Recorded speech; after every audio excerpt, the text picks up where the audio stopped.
Good morning, everybody. Thank you so much for watching Second Cup of Sunrise. Hey, Kayla. Hi, Iran. Haven't seen you today, so this is refreshing. How are you? I'm good. Still tired, Making up for the sleep you didn't get yesterday. Yeah, trying to sleep. My sleep schedule is just all over the place, coming in at different times over the past 4 days. So we're rocking with it. Yeah, well, you're supposed to have an interesting week weather-wise. Like, I feel like tomorrow is going to be a big day for you in terms of kind of what you are reporting on weather-wise. Yeah, well, I don't even. Yes, tomorrow's my day off, so. Oh, so you're gonna just get to watch it from afar and be like, whoo! Exactly, like, wow, can't believe people gotta drive in that. Oh, yeah. James was saying this morning that he was gonna set his alarm for like 30 minutes earlier. Yeah. Which really gave me like so you should probably set your alarm for like an hour earlier if you need to clear your car. Clear the car, account for the roads being bad. It's going to be a messy morning commute, especially at the time that you guys come in. Yeah. Very, very early in the morning. Yeah, that's probably going to be some heavier snowfall. Yeah, so definitely keep that in mind, guys at home. And, how are you about driving in the snow? I'm not terrible, but I'm not great. Like, my car isn't that great with it. I don't have, like, snow tires or snow chains or anything. So I just take it very, very slow, and I get there when I get there. Yeah. I don't have snow tires either. I have, like, all-weather tires, and I'm always told that that's the same, but I feel like snow tires are a game changer. They might. I've heard that they're great. Right? And I feel like for Western New York, with the amount of like little systems that we get with the snow that like stays on the ground for a while, that it's probably a worthy investment. Though, I mean, I think I was talking to Eric about, I don't know if you got the snow tires or the all-weather tires, but he was like, it ran them like $1,200. Yeah, no, tires are not cheap. I changed my tires pretty recently. Cause they had no tread. Like I'm talking by the time I got to the, to the shop, they were like, they were looking at me and then they started educating me. They were like showing me like a little example. Did they show like the coin? Yeah. They did. And they were like, look, this is what your tires are, basically showing me something flat. This is what they should be, showing me something with like grooves. Yeah, especially coming in the winter. You need those grooves. You need that traction. Yeah, I was like, this is definitely time. Well, I'm excited to tell you about our stories today, just because you've not heard any of them because you weren't on Sunrise this morning. Lay them on me. Unless you like somehow watched the entire show, which who knows? So, well, first of all, you should. But no, I'm kidding. If I was awake, I would have. But I got up around 7, so like right after the shows, so I couldn't tune in. Well, so here, I'm excited to tell you about this. So we have this really fun story. A Rochester-based trading card company may have hit the jackpot after discovering, or pulling, as collectors call it, one of the most valuable basketball cards in recent history during a live-streamed event, no less. Cameron Turney is online personality with We The Hobby, located on Arlington Street in Rochester. He says the company pulled a one-of-one Superfractor Cooper Flag autographed card Monday night. The card is considered the top chase and could become one of the most significant cards if Flag's career meets expectations. So this is all speculation right now, right? Right. The card's potential value sparked immediate buzz online, with estimates in chat rooms ranging from $1 million to $1.5 million within minutes of the pull. So while those figures are speculative, Turney said the rarity of the card makes it a life-changing hit for the winner. And we have a little soundbite here we're going to play. When it got hit, everybody said, you just made a millionaire. How does it feel to change somebody's life? And the crazy part about it is a lot of times we try to manifest, we try to say, as long as we feel good in the room, as long as we're having a good time, the cards will follow suit. So I made a joke and I said, guys, we might pull something tonight that's gonna allow you to walk into your job and fire your boss. And it happened.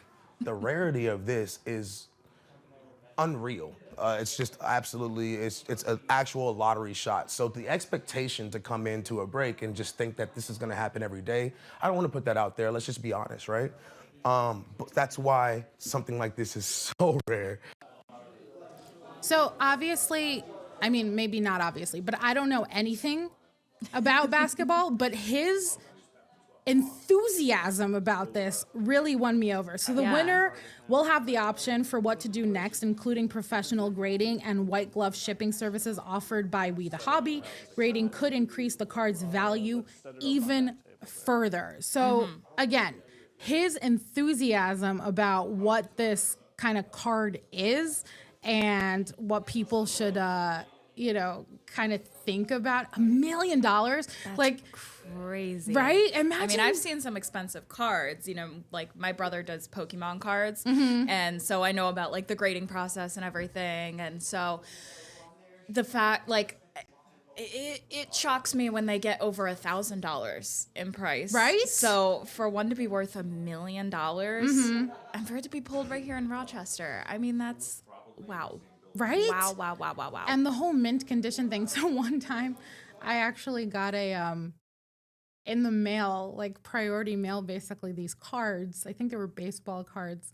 And they weren't like, they were addressed to my home, but they weren't for me. I didn't order anything. My husband didn't order anything. I tried to look for the person by name. I still have these cards. I have no idea what their value is. Oh, wow. But they're Did you open the pack and like look at them? eventually, yeah, I opened the mail and then I was like, oh, I should really find this person because they're probably really upset.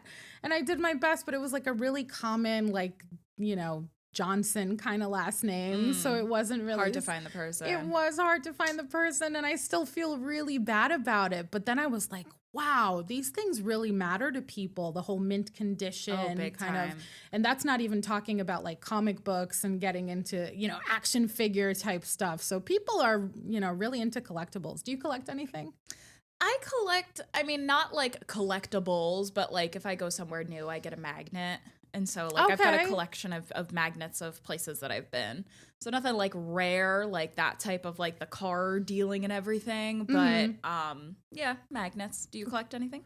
I do. So I collect like playbills. So everything is show related. So I collect playbills from the shows that I go to. I have a little box where I keep them.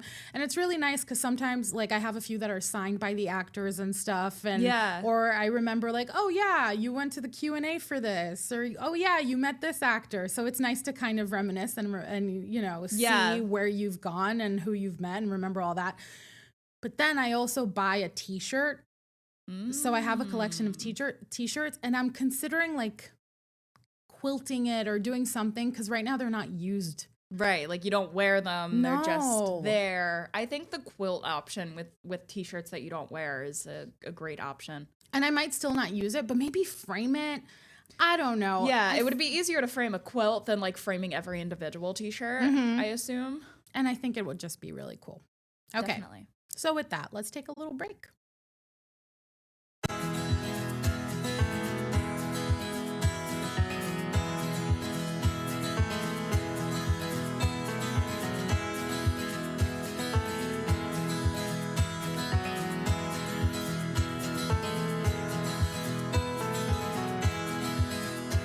Ugh, always bopping along to that. I just love it. Love a bop.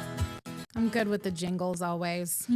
Okay, so this next story is a fun one. It's about Harry Styles. Are you a fan? I'm a huge fan. I was always a Harry girl. Okay, well, it seems like Harry Styles is ending his music hiatus, releasing this video a few weeks ago with a recap of his Love on Tour final concert. This week, billboards linked to the British pop star have been popping up in major cities around the world. Fans think this video and the posters are Styles' way of teasing new music or a new tour for the first time in years. So first of all, as one who likes Harry Styles, what do you think? Is this a tease? I hope so. I love his music. I thought, as you started to say, I thought you were going to say he's ending his music career. And I was gonna be like, no, he's not done. Give me more. So if this is him teasing it, I am here for it. I'm so excited. And I feel like his albums have just been, like, to me, been developing more and more and becoming more and more of, like, what he wants to make his music. Like, don't get me wrong, like the first album that he put out, like solo, I thought was great, but it, like, as it's gone on, like he's just really honed into his own personal style. The Styles style. The Styles of style. And I I'm really excited to see where he continues to develop that, because I feel like each album also has like its own personality. Okay. Are you that type of, do you listen? Because I don't listen to albums in that way. I'm like more of a singles person. Like I'll listen to this. Very rarely do I listen to like full albums, but Harry Styles is one of the few artists that I do. So I think I know like all of his songs. Wow. Okay. So songs. fan. Yeah. So I'm not a fan of him solo, not because I just didn't get into him as like a solo artist. I like, Watermelon Sugar. I'm all about like his songs when I hear them in that way. But I was a One Direction fan. Like I've been to a concert. Oh, I've been to multiple One Direction concerts. Oh, look at that. I think I went in Philadelphia, if I'm not mistaken. Wait, which tour? I don't remember. I was like, because obviously those were the ones I was at. It would have been in maybe 2014. There was, okay. 2013. Was it when they were with 5 Seconds of Summer? I believe so. Because I was at both of those Philly nights. Oh, wow. So we were probably at the same concert. Look at us. That's crazy. Small world. Yeah, I had gone, like, the first night was a Christmas gift, and it was all the way, like, in August, I think. So, like, my mama bought it super in advance. We were up in, like, the rafters. But I still loved it. And then I woke up the next morning, and she was like, you want to go again this time, but with floor seats? And I was like, ooh, yeah, Mom, I do. Like, of course. What kind of Little even question is me, this? like, yes, absolutely. And then I went, like, when it came again in 2015, I went to that one. So super exciting. Yeah. Who's your favorite? Harry was always my favorite. Loved him, which I feel like is why I went with him with the solo career. Mm-hmm. And clearly he was the most popular solo artist coming out of the band. Yeah. Zayn was the first one to do it, and I feel like with Pillow Talk, like his first single, like that one was huge. But then I feel like he didn't stick around in people's minds. Yeah, I feel like everything, when he was with, it was Gigi Hadid, right? Yes. So when he was with Gigi Hadid, I feel like that was a big headline, and then they had their struggles, and then that was even a bigger headline, and then I think it overpowered his music completely. Yeah. And he like wasn't really able to get out of that, I feel like. Yeah, he kind of like stagnated. I don't know. I can't speak on like the quality of his music, because like I really didn't listen to it. Like I listened to Pillow Talk and like some songs off of his first album, and the same thing with like Niall. Like he had released like This Town. Yeah, that was his first single coming out. I knew like that one and like maybe one or two others. With Liam, rest in peace. Yeah, he was my favorite. Yeah.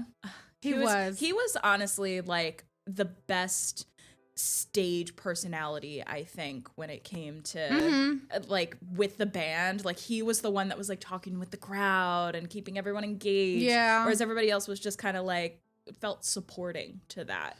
So I mean, actually going back to them in concert, what I really enjoyed about it was that they were at their like highest level, I feel like, by then. Definitely. So they walked on stage like that. They were like, we don't need anything fun. Like, I don't remember there being anything over the top on stage or anything like that. It was really just them performing. Yeah, just kind of walking around doing their thing. And that's... Or Harry would do his like...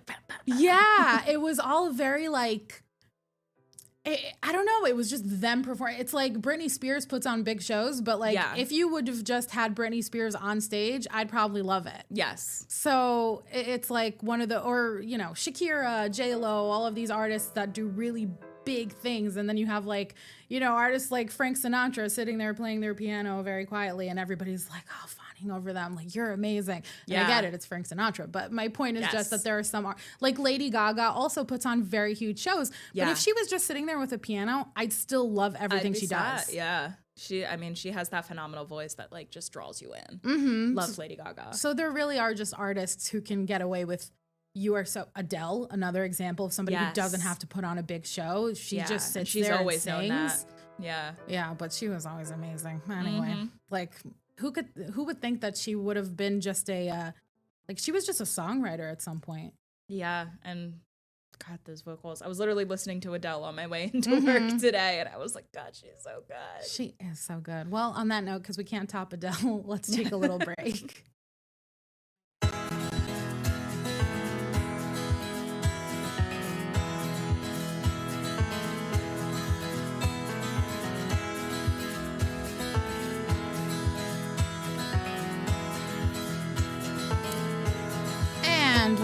are back, and we actually have more musical news. This morning, we had a lot of music talk for what's trending, and this time, BTS. How do you feel about BTS? You know, I love them.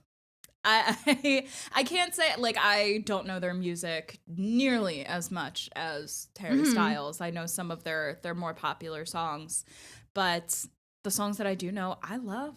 I don't care that I can't understand 90% of the words that they're saying. They know how to put down a good beat, and they know how to dance. Yes. Those boys can dance. Yes, they can. Well, just a few weeks after announcing their global comeback, K-pop boy band BTS has released the dates for their upcoming tour.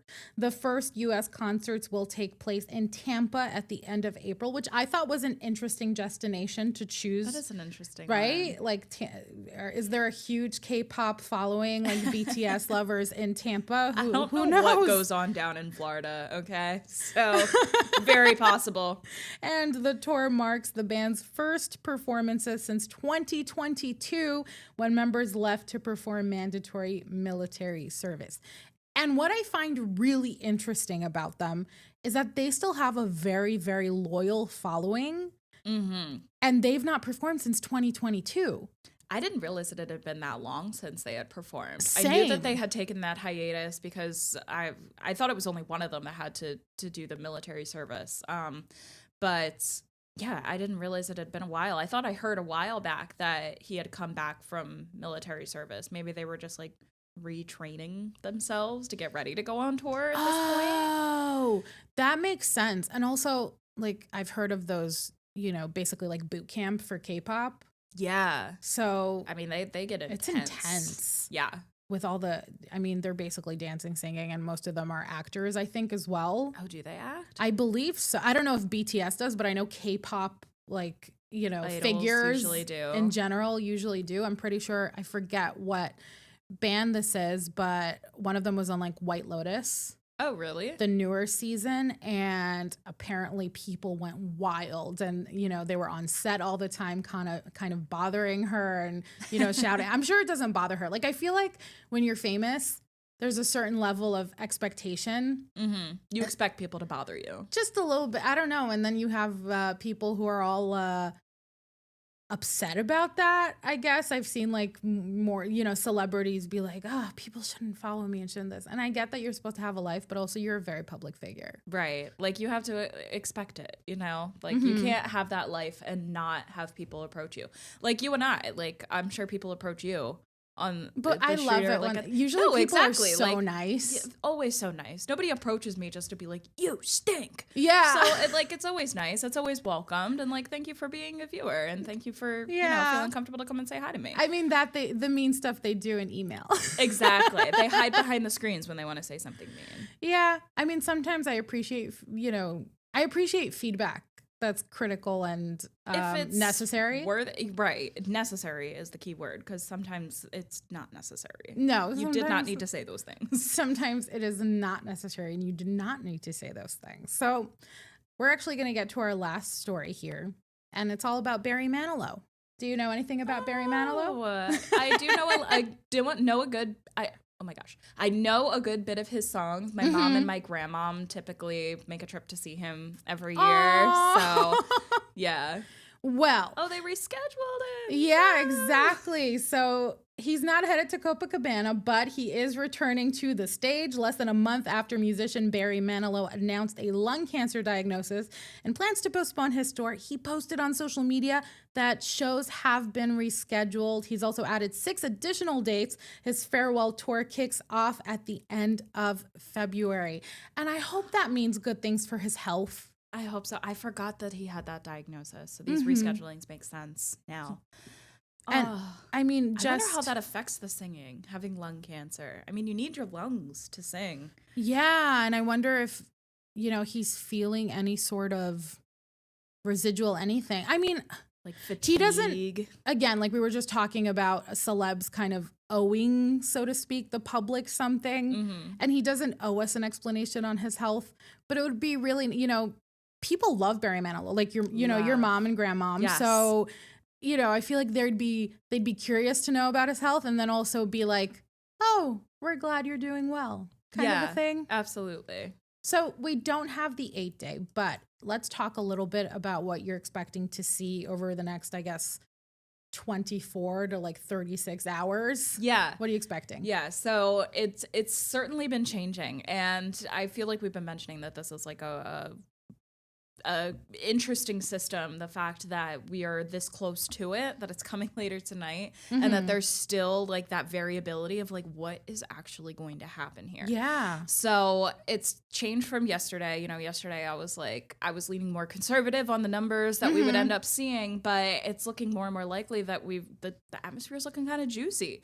Like we could be getting some more significant snowfall, more than just farther east of us.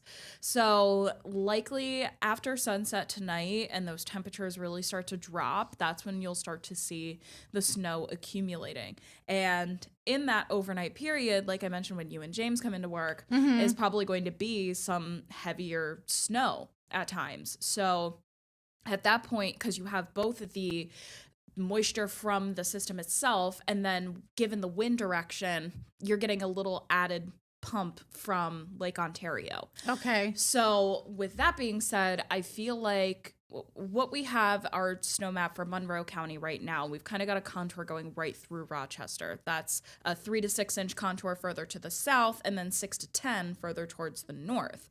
And that's not to say that, you know, the south side of the city is going to see 3 inches and the north side is going to see 10 inches, you know, but like just those ranges, and given where that lake effect could possibly set up going into Thursday, where you maybe have more lake effect rather than the actual system itself. So I do think that there's going to be some significant snowfall and definitely significant travel impacts for Thursday morning commuters, and possibly even the Thursday evening commute as well, as that lake effect kind of continues. And if we see more of that snow, you know, if we get towards some of those higher totals, that it could cause more issues on the roads. And of course, if you want to see Kayla's full forecast, you can do that during our noon show today. Yes. Kayla, thank you so much for joining me for this second cup today. I appreciate it. Always a pleasure. And you guys have a great rest of your day. Get the Rochester First streaming app today for everything you love from News 8 On Demand, plus exclusive shows you won't see anywhere else. Search ROC and download for free on Roku, Amazon Fire, and Apple TV.